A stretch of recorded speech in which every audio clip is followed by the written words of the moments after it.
Assalamualaikum, welcome to my channel BSN Generic for All. So today we are going to discuss protein synthesis inhibitor, drugs of protein synthesis inhibitor. So before we are starting the drugs, just look at the picture of a bacterial protein synthesis mechanism. हम पहले समझते हैं protein जो inhibitor drugs हैं उसको पढ़ने से पहले हम देखेंगे कि इसके अगर हमें बैक्टीरिया प्रोटीन सिंथेसिस जो है बैक्टीरिया में प्रोटीन सिंथेसिस किस तरह होती है, अगर हमें ये पता नहीं होगा तो हम वो उनके ड्रग्स किस साइड पे एक्ट करते हैं ये समझना मुश्किल हो जाएगा। सबसे पहले मैंने इसमें ये पिक्चर डाल दी है कि हम समझें कि प्रोटीन सिंथेसिस जो है वो किस तरह होती है नॉर्मली बैक्टीरिया में। फर्स्ट जो है इसके वो समझते हैं कि यहाँ पे जो है ये लॉन्ग चेन होती है, मैसेंजर आरएनए होता है 5 to 3 इसे हम चेन होती है। स्टार्ट कोडोन होता है एक, जहाँ से ये चेन बनना स्टार्ट हो जाती है, एंड देन स्टॉप कोडोन होता है जहाँ पे ये चेन बनना स्टॉप हो जाती है। इसमें क्या होता है कि ये राइबोसोम में प्रोटीन सिंथेसिस जो है ये राइबोसोम में होती है, और जो बैक्टीरिया है उसमें हम बताते चलें कि बैक्टीरिया में जो है जैसे कि यूकैरियोटिक होते हैं, प्रोकैरियोटिक होते हैं। यूकैरियोटिक का जो राइबोसोम होता है वो 80s राइबोसोम होता है, एंड प्रोकैरियोटिक में 70s राइबोसोम होता है। ये 70s राइबोसोम जो है ये 70s राइबोसोम जो है ये एक 50 का बना होता है और एक 30 का होता है। ये जो लार्ज वाला सब यूनिट है ये 50 सब यूनिट होता है, 50S होता है, एंड ये 50S होता है, एंड जो स्मॉलर सब यूनिट है ये 30S का होता है बैक्टीरिया में, और ये 70s राइबोसोम होता है बैक्टीरिया में। Bacteria containing 70s ribosome because ये प्रोकैरियोटिक है। ये लार्जर सब यूनिट हो गया, स्मॉलर सब यूनिट हो गया, इन दोनों के दरमियान में से ये मैसेंजर आरएनए की चेन गुजरती है, जो कि मैसेंजर आरएनए होता है। पहले जो है ये मैसेंजर आरएनए बनाते हैं ट्रांसक्रिप्शन के ज़रिए से, एंड देन ट्रांसलेशन के बाद ये प्रोटीन सिंथेसिस करते हैं। एंड ट्रांसफर आरएनए जो होता है with first amino acid, transfer RNA जो है ये एक एक अमाइनो एसिड लाके इस चेन के साथ बाइंड करता है, एक एक लाके इस चेन के साथ बाइंड कर रहा होता है ताकि ये चेन एलोंगेट हो जाए, एंड देन फिर ट्रांसक्रिप्शन होती है, प्रोटीन रिलीज होता है। मेनली बैक्टीरिया जो है इसके अंदर प्रोटीन सिंथेसिस के 3 स्टेप्स होते हैं, initiation, elongation and termination phase होता है। इनिशिएशन फेज पे क्या होता है, जैसे कि ये आप अब सीक्वेंस में देख रहे हैं कि ये मैसेंजर आरएनए है, लार्जर सब यूनिट, स्मॉलर सब यूनिट, एंड ट्रांसफर आरएनए जो है ये एक एक जो है कोडोन ला के यहाँ पे अटैच करता जाता है, एंड देन रीडिंग के बाद इसे मजीद प्रोसीड किया जाता है। तो इनिशिएशन वाला कौन सा फेज होता है, इनिशिएशन में क्या होती है, transitional complex form and transfer RNA bring first amino acid polypeptide chain to bind to start codon और मैसेंजर आरएनए। यानी कि यहाँ पे ट्रांसफर आरएनए जो है ये फर्स्ट स्टार्ट कोडोन लेके आता है, इसके साथ अटैच हो जाता है, इसके मैसेंजर आरएनए के साथ अटैच कर देता है ताकि फर्दर ये चेन जो है एलोंगेट होती जाए, मैसेंजर आरएनए बनाते हैं। फिर है कि इसके बाद होता है एलोंगेशन फेज। एलोंगेशन फेज में क्या होता है, ट्रांसफर आरएनए जो है ये अमाइनो एसिड 1 by 1 लेके आता है पॉलीपेप्टाइड चेन पे अटैच करने के लिए। ये राइबोसोम जो है ये एक एक ट्रांसफर आरएनए एक एक अमाइनो एसिड लेके आता है और इसके साथ अटैच करता जाता है। ये जो है ये एक एक अटैच होता जाएगा और ये ग्रोइंग पॉलीपेप्टाइड चेन जो है बनती जाती है। फिर टर्मिनेशन चेन उस पर क्या होगा, release factor recognise of codon. अब इसमें क्या हो जाता है कि जब ये मैसेंजर आरएनए अलोंग हो रहा होता है, पॉलीपेप्टाइड चेन ग्रो कर रही होती है, तो एक ऐसा फेज आ जाता है कि यहाँ पे स्टॉप कोडॉन आ जाता है, और जो उसका सिस्टम है प्रोटीन सिंथेसिस का ये रिकॉग्नाइज कर लेता है कि अब स्टॉप कोडॉन आ गया है, अब ये प्रोटीन जो चेन है ये पॉलीपेप्टाइड चेन जो है ये कंप्लीट हो चुकी है, इसे आगे मजीद बढ़ाने की ज़रूरत नहीं है, एंड देन ये रिलीज हो जाती है। ये प्रोटीन जो है फॉर्म्ड हो जाता है इन बैक्टीरिया में। देन अब हम स्टार्ट करेंगे इसके ड्रग्स, और 1 by 1 देखेंगे कि कौन सी ड्रग जो है वो कहाँ पे एक्ट करती है। हम अब डिस्कस करेंगे प्रोटीन सिंथेसिस इनहिबिटर ड्रग्स से कि ये कहाँ पे एक्ट करते हैं और किस तरह से किस फेज पे प्रोटीन सिंथेसिस जो है इन बैक्टीरिया में वहाँ पे एक्ट करते हैं, इनहिबिट करते हैं प्रोटीन सिंथेसिस को। इसमें मेनली तो है वो 3 टाइप्स के इन्हें क्लासिफाई किया गया है। फर्स्ट है टेट्रासाइक्लिन्स, एंड देन है एमाइनोसाइड्स, एंड देन है मैक्रोलाइड्स। सो टेट्रासाइक्लिन में जो है आती हैं drugs tetracycline, oxytetracycline, doxycycline, minocycline. Aminoglycoside and macrolides में ड्रग्स आती हैं स्ट्रेप्टोमाइसिन, नियोमाइसिन। इसमें gentamicin, amikacin and tobramycin. And macrolides में आती हैं एरिथ्रोमाइसिन, क्लेरिथ्रोमाइसिन, एजिथ्रोमाइसिन, रोक्सीथिन। ये सारी ड्रग जो है आप लोग ने याद रखनी नहीं है। अब हम चलते हैं इस वन बाय वन एक एक ड्रग को डिस्कस करते हैं। सो फर्स्ट है अमाइनोग्लाइकोसाइड्स। अमाइनोग्लाइकोसाइड्स जो हैं ये कौन सी ड्रग्स होती हैं? अमाइनोग्लाइकोसाइड जो है इनका मैकेनिज्म ऑफ एक्शन क्या है? ये बाइंड होती हैं इरिवर्सिबली। ये आपने याद रखना है कि ये इरिवर्सिबली 30S राइबोसोमल यानी कि जो स्मॉलर सब यूनिट था बैक्टीरिया का उसके साथ बाइंड हो जाता है और उसकी वजह से वहाँ पे ये कोडॉन जो होता है, वहाँ पे जो कोडॉन होते हैं जो 3 ट्रांसफर आरएनए एक एक कोडॉन लेके आ रहा था अमाइनो एसिड, तो उसे मिसरीड करता है, मैसेंजर आरएनए को मिसरीड करता है, तो मैसेंजर आरएनए जो है ये एबनॉर्मल बन जाता है।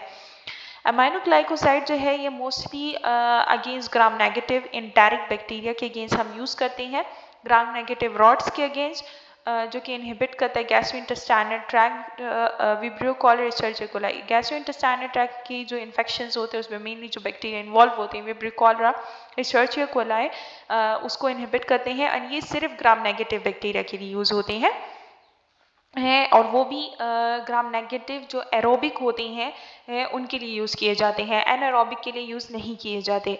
ये हम यूज़ करते हैं बीटा लैक्टम एंटीबायोटिक्स के साथ यानी कि पेंसिलिन्स वाले के साथ हम यूज़ कर सकते हैं ताकि इसका साइनर्जिस्टिक इफेक्ट हो। फिर है स्पेक्ट्रम ऑफ एक्टिविटी क्या है यानी कि किस तरह से ये एक्ट करता है। ये ब्रॉड स्पेक्ट्रम है, बैक्टीरिसीडल भी है, लेकिन ये सिर्फ aerobic gram negative and gram positive यानी कि एरोबिक हो चाहे वो ग्राम नेगेटिव हो या ग्राम पॉजिटिव हो उन दोनों पे एक्ट करेगा।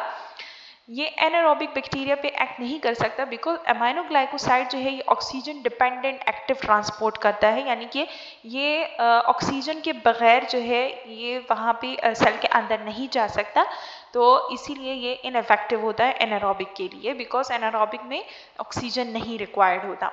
क्लिनिकली हम ये कहाँ पे यूज़ कर सकते हैं? पहला है माइकोबैक्टीरियन इन्फेक्शंस के लिए। माइकोबैक्टीरियल इन्फेक्शंस में हम ये यूज़ कर सकते हैं एंड मेनली माइकोबैक्टीरियल इन्फेक्शंस में जो है ये हम यूज़ करते हैं जो टीबी होती है उसके लिए हम यूज़ करते हैं। So multi drug resistant TB के लिए हम ये यूज़ कर सकते हैं, बेस्ट ड्रग्स हैं जो कि रिप्लेस करती हैं पेंसिलिन्स को। फिर है ब्रुसेलोसिस। ब्रुसेलोसिस जो है ये ग्राम नेगेटिव बैक्टीरिया है, एरोबिक है सॉरी। ब्रुसेलोसिस जो है ये ब्रुसेला से कॉज होता है, जूनोटिक इन्फेक्शन कॉज करता है। ब्रुसेला जो है मेनली ए जूनोटिक इन्फेक्शन है जो कि जिनस ब्रुसेला से बैक्टीरिया से कॉज होता है। ये बैक्टीरिया जो है ये मेनली ह्यूमन से एनिमल्स से ट्रांसफ़र होता है ह्यूमंस में। ये इंजेक्शन के थ्रू भी हो सकता है, हम खा भी सकते हैं किसी दूध वगैरह में यानी कि गाय भैंस वगैरह जो होती हैं उनसे ये इन्फेक्शन लगता है ब्रुसेलोसिस।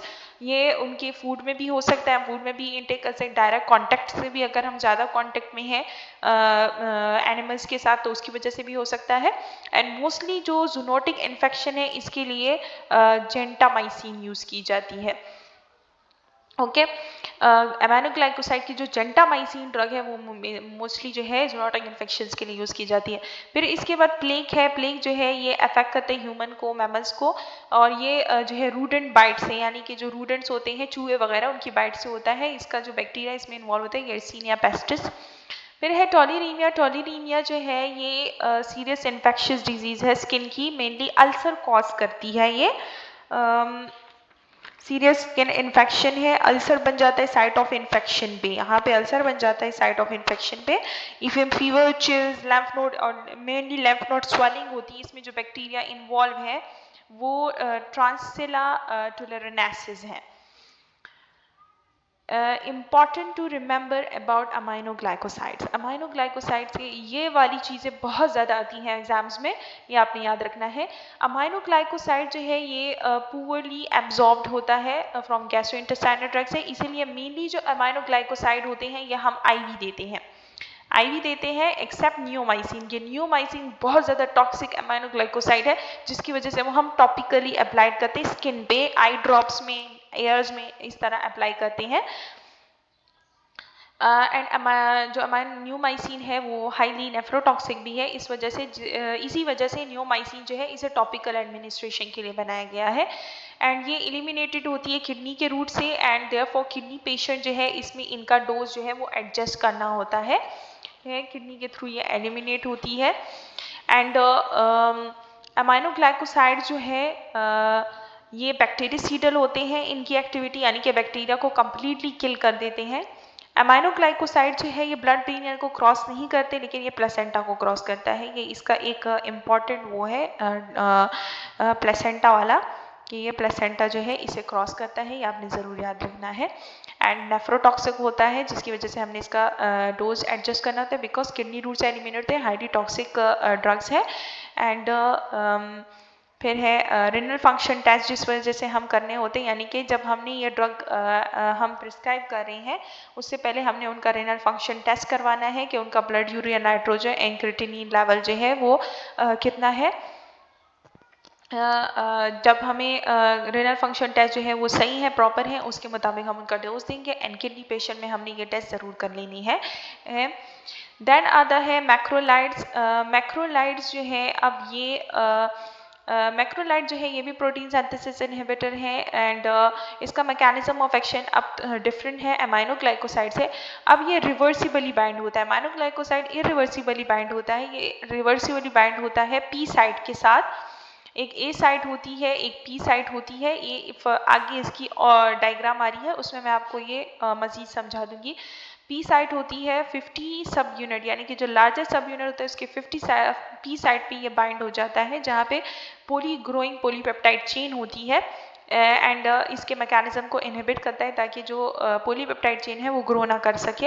एंड ये बैक्टीरियोस्टेटिक इसका एक्शन है, मैक्रोलाइड बैक्टीरियोस्टेटिक है, जबकि अमाइनोग्लाइकोसाइड हमने पढ़ लिया कि वो बैक्टीरियोसीडल है। एंड मैक्रोलाइड जो है ये एक्टिवली कंसनट्रेटेड होती है विद इन ल्यूकोसाइड, इसीलिए ये जल्दी से ट्रांसफर हो जाती है इन्फेक्शन की साइड पे।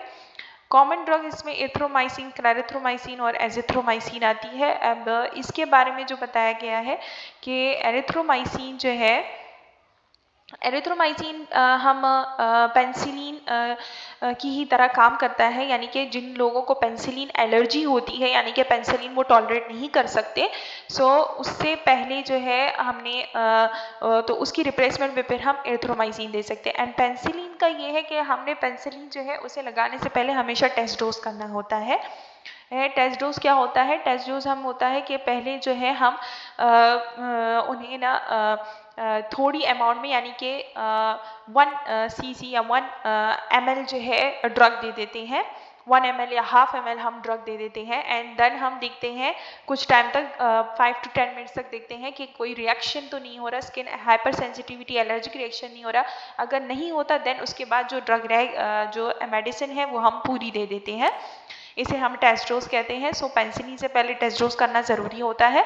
एंड पेंसिलिन जो ट्यूबरकुलोसिस पेशेंट होते हैं उसमें हम पेंसिलिन के रिप्लेसमेंट में फिर एथ्रोमाइसिन दे सकते हैं जिन पेशेंट्स को एलर्जी होती है पेंसिलिन से।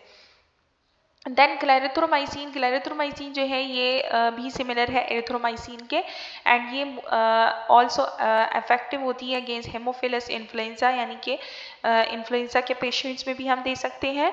एंड इंट्रासेलर पैथोजेंस के अगेंस्ट जैसे कि क्लमीडिया एंड हेलिकोबैक्टर पाइलोरी, यानी कि ये हम पेप्टिक अल्सर में दे सकते हैं।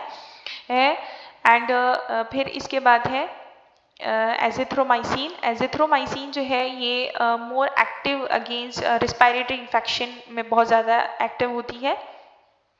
रिस्पायरेटरी इन्फेक्शन में हम देते हैं हेमोफिलस इन्फ्लुएंजा एंड मोरेक्सेरा कैटरल से जो कॉज होता है उन रिस्पायरेटरी इन्फेक्शन में दे सकते हैं। एजिथ्रोमाइसिन जो है ये सेव होती है इन प्रेगनेंसी में। ये हमेशा एग्जाम में आता है कि कौन सी मैक्रोलाइड है जो कि प्रेगनेंसी में सेव होती है, तो एजिथ्रोमाइसिन है।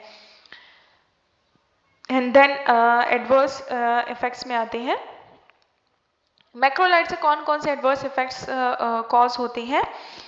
सो मैक्रोलाइड जो है ये gastric distress and gastric distress करता है, मोटिलिटी को अफेक्ट करता है, ऑटोटॉक्सिसिटी यानी कि हेयरिंग डैमेज होती है, ईयर्स को डैमेज करता है, कोलिसिस्टिक जॉन्डिस हो सकता है इसकी वजह से, क्योंकि ये बाइल फ्लो को ऑब्स्ट्रक्ट कर देता है, क्योंकि इसकी वजह से जो बाइलरी ट्रैक्ट है वो डैमेज हो जाता है एंड बिलिरुबिन लेवल हाई हो जाता है। फिर है टेट्रासाइक्लिन, थर्ड हाँ क्लास पे आ गए हैं। टेट्रासाइक्लिन्स पे मैकेनिज्म ऑफ एक्शन इसका प्रोटीन सिंथेसिस इनहिबिटर है एंड ये रिवर्सिबल, ये भी रिवर्सिबली बाइंड होता है, 30 सब यूनिट पे बाइंड हो जाता है एंड ब्लॉक करता है binding of amino acid containing transfer RNA. अब इसका जो मैकेनिज्म ऑफ एक्शन है ये सबसे डिफरेंट है। ये जो ट्रांसफर आरएनए कोडॉन्स लाके अमाइनो एसिड लाके अटैच कर रहा होता है, ये उन ट्रांसफर आरएनए जो है 30 सब यूनिट पे बाइंड हो जाता है। जहाँ पे ट्रांसफर आरएनए आके बाइंड होता है वहाँ पे ये मैसेंजर आरएनए पे बाइंड हो जाता है एंड ट्रांसफर आरएनए के लिए जो जगह होती है वो ब्लॉक हो जाती है। अब ट्रांसफर आरएनए मसीह वहाँ पे नहीं आ सकते, यानी कि ये अगर चेन है तो यहाँ पे अगर ट्रांसफर आरएनए ने आना है तो यहाँ पे आके ये बाइंड हो जाएगा एंड देन जो ट्रांसफर आरएनए था उसको यहाँ पे जगह नहीं मिल पाएगी।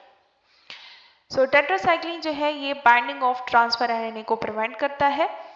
एंटीबैक्टीरियल इसका स्पेक्ट्रम क्या है? टेट्रासाइक्लिन जो है ग्राम पॉजिटिव ग्राम नेगेटिव दोनों बैक्टीरियाज के लिए यूज़ किए जाते हैं एंड इंक्लूडिंग एनारोब्स, चाहे एरोबिक हो, एनारोबिक हो, रिकेशिया हो, क्लेमिडिया हो, माइकोप्लाज्म हो, सबके हम यूज़ कर सकते हैं। एंड माइकोप्लाज्मा यानी कि ये सेल वॉल लेकिंग जो बैक्टीरिया होते हैं उन पे भी ये एक्ट करते हैं।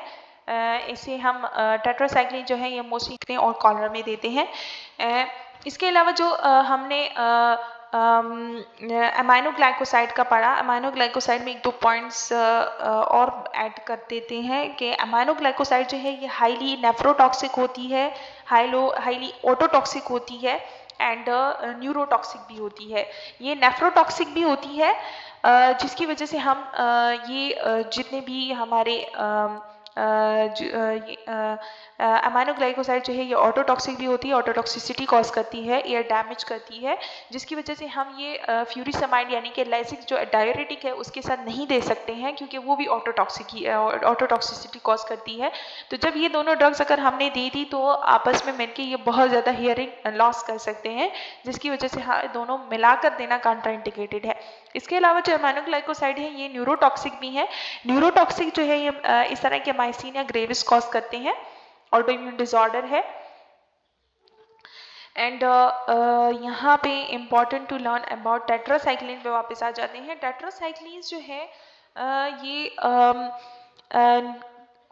कैल्शियम, ये सिंपल ये है कि टेट्रासाइक्लिन हम कभी भी कैटायनिक जो ड्रग्स हैं उनके साथ मिलाकर नहीं देते। जितनी भी कैटायनिक ड्रग्स हैं जिनमें कैटाइंस बनते हैं, पॉजिटिव चार्जेस पे होते हैं, उनके साथ नहीं दे सकते। और ना ही कैटायनिक जैसे कि अगर किसी ड्रग में कैल्शियम है, कैटायनिक जितनी भी मिल्की चीज़ें होती हैं उनके साथ भी नहीं दे सकते और ना ही उन जूसेस या ड्रिंक्स के साथ हम मिलाकर नहीं दे सकते जो कि जिनमें कैटाइंस हो। जैसे कैल्शियम हो, मिल्क में कैल्शियम होता है, उसके साथ हम नहीं दे सकते।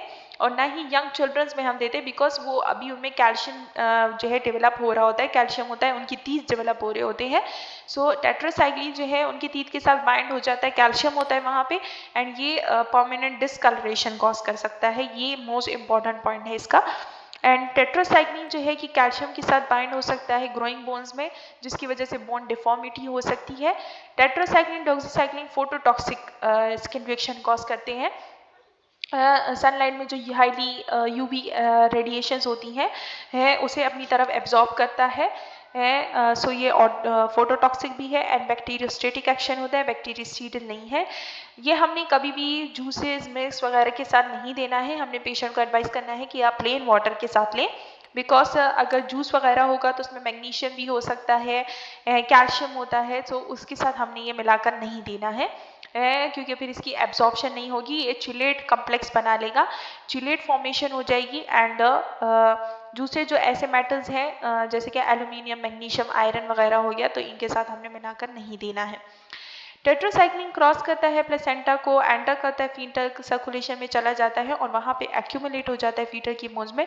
सो ये जो है फीटल जो है उसे उसकी ग्रोथ को डिस्टर्ब करता है। सो इसीलिए हमने ये सेकेंड एंड थर्ड ट्राइमेस्टर में यूज़ नहीं करता। फर्स्ट ट्राइमेस्टर में यूज़ कर सकते हैं, सेकेंड एंड थर्ड में यूज़ नहीं कर सकते because permanent discoloration of foetal teeth cause कर सकता है एंड बोन डिफॉर्मिटी कॉज कर सकता है। फिर है मैकेनिज्म ऑफ एक्शन। अब यहाँ पे जो है मिला के यहाँ पे हम मैकेनिज्म ऑफ एक्शन देख लेते हैं। पहले हम ये क्लोरामफेनिकॉल भी पढ़ लेते हैं, फिर हम इस डायग्राम की तरफ आएंगे और वापस मजीद इसे रिवाइज कर लेंगे। सो क्लोरामफेनिकॉल जो है ये भी ब्रॉड स्पेक्ट्रम एंटीबायोटिक है एंड प्रोटीन सिंथेसिस इनहिबिटर है। ये डिराइव की गई है स्ट्रेप्टोमाइसिस वेनेजुला से एंड ये लाइफ थ्रेटनिंग इन्फेक्शन में हम देते हैं सिर्फ, यानी कि ये आम इन्फेक्शंस में हम नहीं दे सकते। जब कोई भी ड्रग काम नहीं कर रही हो प्रोटीन सिंथेसिस इनहिबिटर की, तब हम क्लोरामफेनिकॉल देते हैं। हमारा लास्ट ऑप्शन होता है। मैकेनिज्म ऑफ एक्शन क्या है, ये बाइंड हो जाता है reversibly to bacteria 50S ribosomal subunit पे, इनहिबिट करता है प्रोटीन सिंथेसिस को एट पेप्टाइड ट्रांसफरेज रिएक्शन, यानी कि जब ये पेप्टाइड चेन जो है ये ट्रांसफर हो रही होती है तो उस पॉइंट पे ये इनहिबिट कर देता है इसे, जैसे कि इस डायग्राम में बताया गया है। ये नीचे जो फिगर पढ़ने के inhibition of bacterial protein synthesis by chloramphenicol किस तरह से इनहिबिट करता है। ये 50 राइबोसोमल सब यूनिट के साथ बाइंड हो जाता है पेप्टाइड ट्रांसफरेज साइट पे और इनहिबिट करता है ट्रांसपेप्टाइडेशन रिएक्शन को, ये क्रॉस कर जो है इनहिबिट करता है जब ये चेन जो है यहाँ पे ट्रांसफर हो रही होती है। क्लोरामफेनिकॉल जो है ये बाइंड हो जाता है 50 राइबोसोमल सब यूनिट के साथ, जहाँ पे क्लिंडामाइसिन एंड मैक्रोलाइड जहाँ पे बाइंड होता है ये वहाँ पे बाइंड हो जाता है। मैक्रोलाइड भी जो है 50S राइबोसोमल सब यूनिट के साथ ग्रोइंग पी साइड पे ये बाइंड हो जाता है उसे ब्लॉक करता है। जो न्यूली असेंबल्ड पॉलीपेप्टाइड चेन होती है उसको जो है यहाँ पे ब्लॉक कर देता है। यहाँ पे जो है मैक्रोलाइड भी एक्ट करता है एंड क्लोरामफेनिकॉल जो है ये इसकी यहाँ पे जो ये ट्रांसफर होता है तो यहाँ पे ये इसे ब्लॉक कर देता है पेप्टाइड ट्रांसफरेज साइड पे। इसीलिए ये दोनों जो है आपस में इंटरफेयर कर सकते हैं, एक दूसरे के एक्शन जो एक्शन मोड ऑफ एक्शन है इसे इन्हें जो है कंट्रा इंडिकेटेड इसे जो है इंटरेक्ट करते हैं एक दूसरे के साथ। तो इसीलिए हम जब भी क्लोरामफेनिकॉल देंगे तो उसके साथ हमने मैक्रोलाइड नहीं देनी है, अगर मैक्रोलाइड देने तो उसके साथ क्लोरामफेनिकॉल नहीं देनी है। ये जो है पी साइड होती है, ये ए साइड होती है, ये प्रोटीन सिंथेसिस साइड जो होती है। यहाँ पे अब एक एक ट्रांसफर आरएनए आता है और यहाँ पे जो है ग्रोइंग पॉलीपेप्टाइड चेन बनती जाती है। जब ये पेप्टाइड ट्रांसफरेज रिएक्शन होता है तो यहाँ पे ये बाइंड हो जाता है ताकि ये जो है रिलीज ना हो। एंटीमाइक्रोबियल स्पेक्ट्रम इसका क्या है, ब्रॉड स्पेक्ट्रम एंटीबायोटिक है एंड एक्टिव होती है against both aerobic anaerobic gram positive gram negative rickettsia mycoplasma हर तरह के उसके लिए है क्योंकि ब्रॉड स्पेक्ट्रम है। ये बैक्टीरियोस्टेटिक होती है। हाई कंसंट्रेशन में अगर हम हाई डोज दें, डोज को बढ़ा दें तो बैक्टीरियाइडल एक्टिविटी भी कॉज कर सकता है, परफॉर्म कर सकता है। इन्फ्लुएंजा मेनिंजाइटिस बैक्टीरियाइड्स में हम देते हैं। एडवर्स इफेक्ट इसके क्या है, बोन मैरो सप्रेशन करता है। जब बोन मैरो सप्रेस हो जाएगी जहाँ फिर ए प्लास्टिक एनीमिया हो सकता है, थ्रोम्बोसाइटोपेनिया हो सकता है। ए प्लास्टिक एनीमिया हम कहते हैं कि जब हमारी जो बोन मैरो है वो फर्दर आरबीसीज नहीं बना सकती, यानी कि फर्दर आरबीसीज नहीं बना सकते तो ए प्लास्टिक एनीमिया हो जाता है एंड थ्रोम्बोसाइटोपेनिया हो जाता है। प्लेटलेट काउंट जो है वो कम हो जाती है। इरिटेटिंग इफेक्ट्स क्या होते हैं, नॉशिया वॉमिटिंग एंड डायरिया होता है एंड मोस्ट इम्पॉर्टेंट जो है क्लोरामफेनिकॉल से रिलेटेड है ये है ग्रे बेबी सिंड्रोम। ये बहुत ज़्यादा हर एग्जाम में आता है ये क्वेश्चन। एक इसका है ग्रे बेबी सिंड्रोम एंड एक हमने पिछले उसमें बताया जो जो वैनकोमाइसिन है उसके साथ रेडमैन सिंड्रोम होता है। ये ग्रे बेबी सिंड्रोम क्लोरामफेनिकॉल का मोस्ट इम्पॉर्टेंट एडवर्स इफेक्ट है, जिसमें क्या होता है कि साइनोसिस हो जाती है, vomiting, green stool and vasomotor collapse हो जाता है। ग्रे बेबी सिंड्रोम जो है ये क्या होता है कि इसमें जो पूरी बॉडी है वो साइनोस हो जाती है क्योंकि एच भी कम हो जाता है, वॉमिटिंग होती है, ग्रीन स्टूल्स पास आउट होते हैं एंड वेजोमोटर कोलैप्स हो जाता है। हाइपर सेंसिटिविटी रिएक्शंस इसमें होते हैं, rashes, fever and angioedema, fluid buildup हो जाता है अंडर द स्किन। देन इसके बाद है ऑक्सैलोजुलिडिनिडाइंस। ऑक्सैलोजुलिडिनिडाइंस लिंसोलिड जिसे हम कहते हैं, ये एक सिंथेटिक एंटीबायोटिक है प्रोटीन सिंथेसिस इनहिबिटर की, यानी कि ये लेबोरेटरी में बनाई गई है। ये ग्राम पॉजिटिव ऑर्गेनिज्म जैसे कि जो कि रेजिस्टेंट कॉज करते हैं, रेजिस्टेंट शो करते हैं, जैसे कि methicillin resistant staphylococcus aureus and penicillin resistant streptococci के लिए हम मोस्टली यूज करते हैं। एंटीबैक्टीरियल स्पेक्ट्रम इसका क्या है, ये एंटीबैक्टीरियल है लिंसोलिड एंड डायरेक्टली ये primarily against gram positive organism के आगे उसमें काम करती है एंड सच स्टेफेलोकोकाई, स्ट्रेप्टोकोकाई, एंटीरोकोकाई इसमें प्राइमरीली एक ग्राम पॉजिटिव पे एक्ट करती है। लाइक अदर एजेंट इंटरफेयर करती है बैक्टीरिया प्रोटीन सिंथेसिस में। सो ये बैक्टीरियोस्टेटिक है एंड बैक्टीरिसीडल एक्शन शो करती है अगेंस्ट स्ट्रेप्टोकोकाई के। ऑक्सीजोलिटिनिडाइन का मैकेनिज्म ऑफ एक्शन क्या है? ये प्रोटीन सिंथेसिस को किस तरह इनहिबिट करती है? ये 50 राइबोसोमल सब यूनिट जो होता है इसके साथ बाइंड हो जाती है।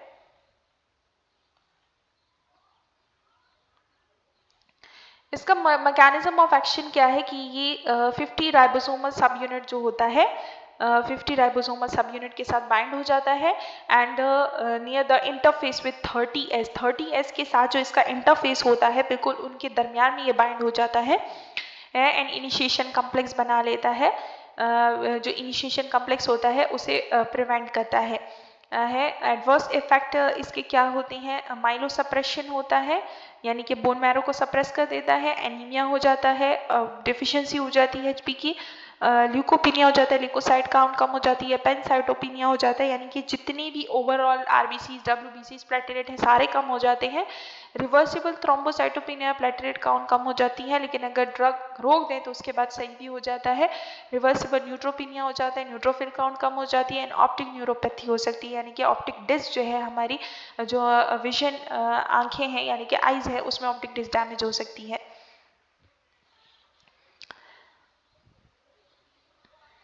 देन अब हम जाते हैं उसी डायग्राम पे वापस जाते हैं।